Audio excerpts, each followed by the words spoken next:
Hi everybody, Rob Redman here, and welcome to this first of our video reviews here at RGBHQ.com.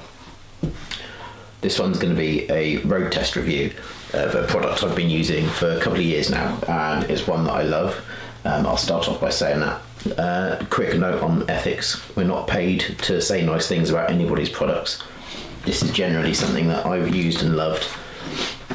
I had this to review for one of the photography magazines a couple of years ago, and I loved it so much I've kept it.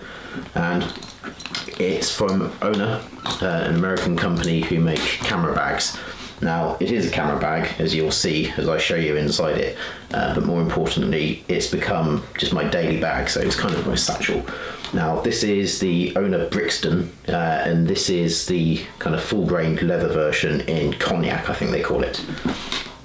It does come in a kind of a dark smoke canvas, a black leather, and the canvas ones have the leather straps and finishing, but this cognac leather is just beautiful. So even though it's got a bit kind of battered, it kind of adds to it, and it's softened up and just looks lovely. There is no faults with this bag whatsoever.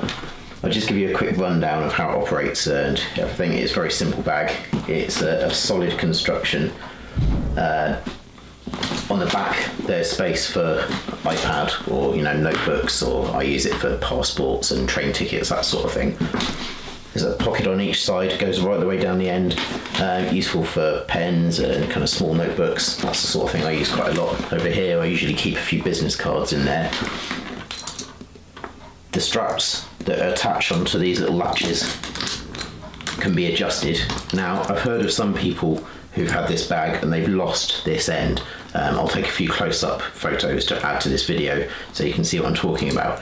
But they literally open up like that, and then you can adjust them, but this part is separate. So I've never had a problem with it. Other people have, but it's something to keep in mind if that's the sort of thing you adjust quite a lot. Okay, inside the bag itself, two big front pockets. I have, actually my passport's in there this time. My notebook, I usually keep a Kindle in this one, and charging cables.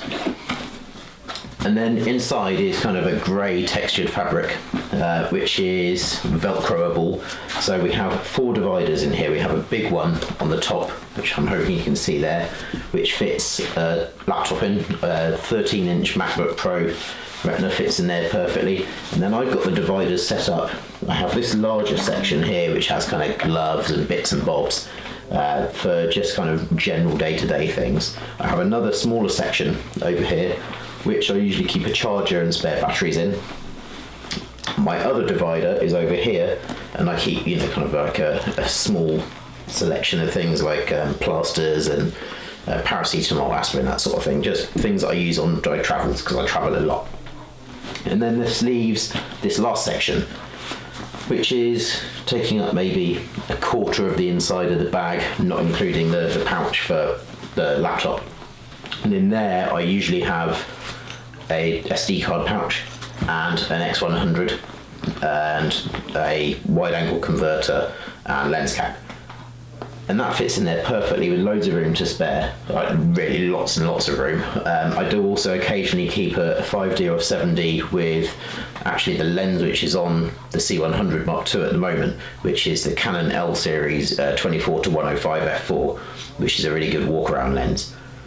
I'll talk about street photography later on. The X100 is by far my favourite camera for that kind of work. It's just so unobtrusive, whereas carrying around a big black DSLR, people look at you when you start pointing at them.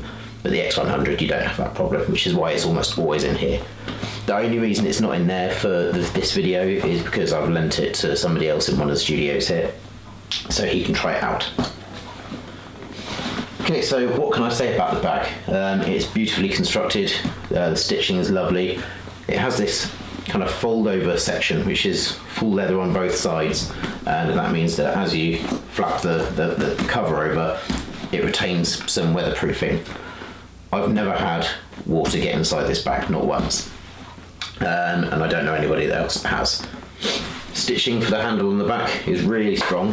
I don't know how far it goes down, but you can see that this band which goes all the way around the bag is stitched over the top of this, giving it some extra strength. And I also know that the leather that the main shoulder strap is attached to goes right the way underneath. And you can see there's an extra padded section on the bottom there, which just helps to kind of keep the muck out and get a little bit of extra padding as you put it up and down.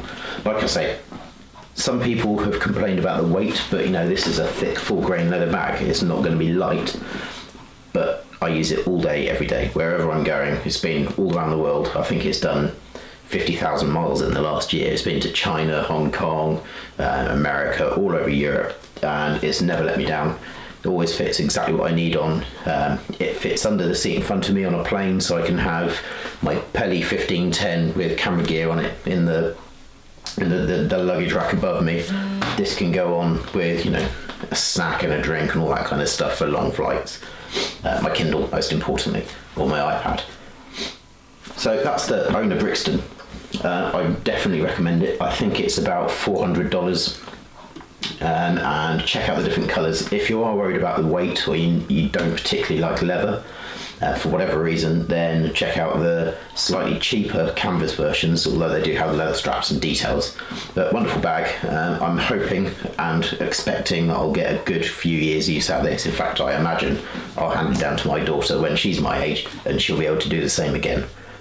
So that's it for the kind of long-term road test of the ONA Brixton, and I'll be back with more video road tests and reviews soon. Thanks very much. I've been Rob. Bye-bye.